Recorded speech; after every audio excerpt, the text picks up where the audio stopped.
Ezra here with Carrie. Carrie Firestone. Firestones, if you didn't know that, if it wasn't apparent on our blog. Coming to you from Mallorca, Spain. Yes.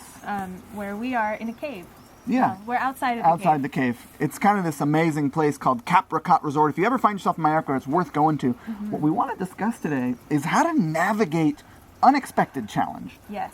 Which has come up for us on this trip. It's a thing that comes up when you travel. Yeah. And in life, you know, it comes up. And some challenges you expect. Like, going in that something is going to be difficult. And so you're ready for it. You're like, okay, let's do this. And even those can be tough to navigate. You know what I mean? Totally. This is not about those. No, this is about when challenge finds you. Like, sometimes you're on vacation and a challenge arises and you think, like, what? I'm on vacation. Yeah, or sometimes you're just going through the world and a challenge arises.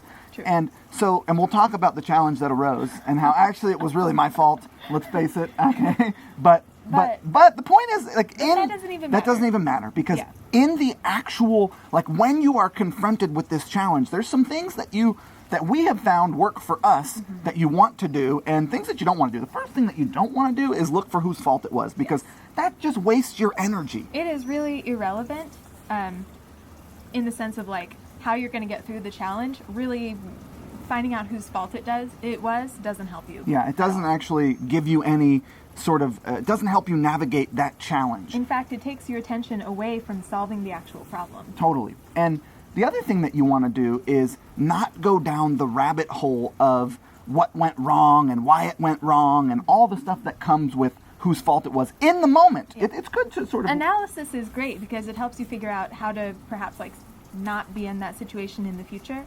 But when you're in the middle of actually figuring out how to get out of the situation you don't want to be in, you don't need to analyze it. No. And the other thing all is... of your faculties for...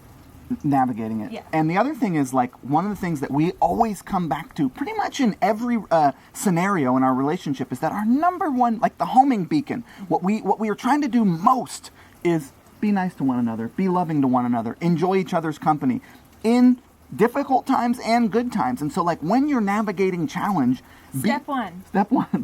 Be nice. Be nice. Don't be mean. Particularly to each other. Yes. And to everyone else too, right? You don't want to be mean to anyone. If you're mean to your partner when you're going through a challenge, then not only do you have to solve whatever problem you're having, but now you you're have to deal with an unhappy partner. Totally. And now you're tubing it because the last thing that you want to do if you are in a partnership, then you probably are aware that, like, if things don't feel good, basically nothing else in life feels good. It's like you can't really function if things are, like, not good on the home front, you know? Mm-hmm. And so, like, to be in the middle of crisis and thinking that you've messed up in your partner's eyes and being, like, you know what I mean? Yeah, well, then their faculties are diminished. Yeah.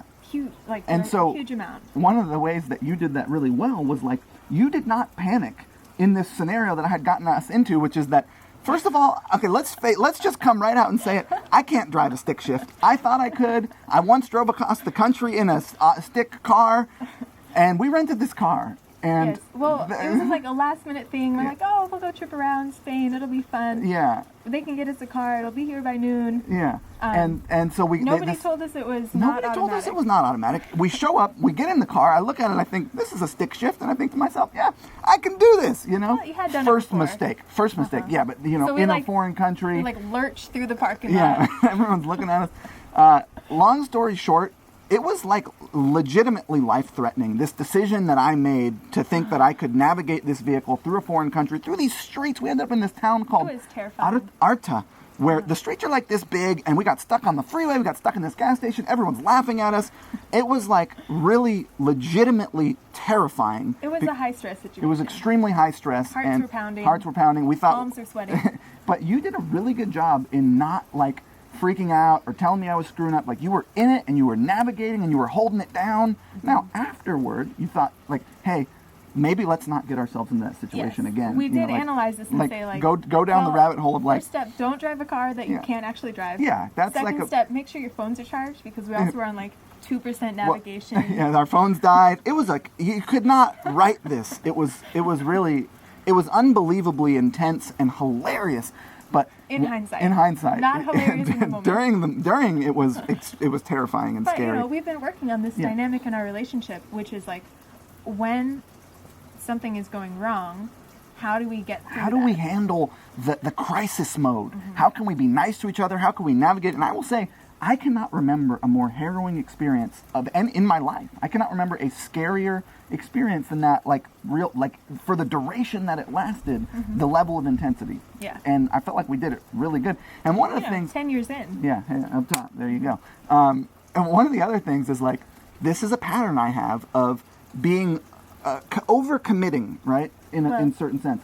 I'll be like, I can do that. Very enthusiastic. Yeah, like I'm going. I'm like, sure, I'll drive that thing, like which is a quality I love. Totally. It's a great strength, great weakness. But it's like when we drove that car, same thing.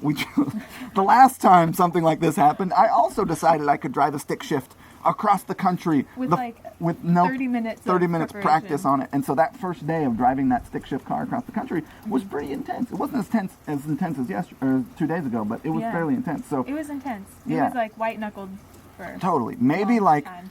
Know your capacities and really, that's we don't have to get into your partner's capacity. Yeah. We're rambling. Yeah, now we're rambling. But step one, be nice. Yeah, that's really it. It's like, if you're in a crisis situation, you probably want all of your attention to focus on how to handle that rather than battling each other or looking for how someone screwed up. Like, that's not going to serve you. You already have enough challenge in that situation. You don't need to add on the challenge of being in a fight with your partner or carrying the burden of all the ways that everything is going wrong in the world at that moment. Yeah. Do we have anything else to say about navigating unexpected challenge in relationships? Yeah, actually we do. Okay. you do? I do. Okay, there we go. Carry fighters. Here we go. So another thing is like, have the experience and then find some way to let it go.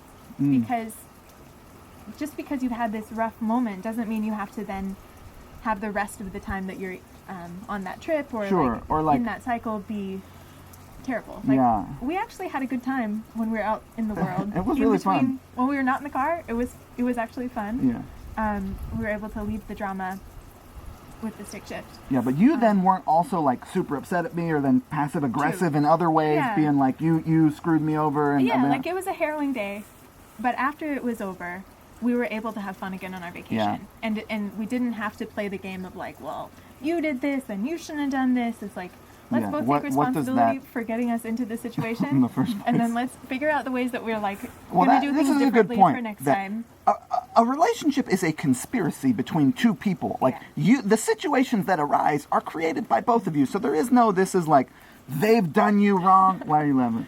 Well, like I could have known that I was not.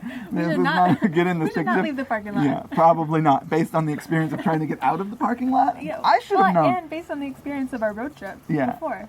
Right. I was committed. I could have known that like stick shift cars are not. But I had gotten pretty good. Was the thing, though. You know what I mean? You had. Previously. You had. I think there was something wrong with this car. I do. Because Step 3, don't blame each other, blame the car. Yeah, because the thing is, I can drive a stick.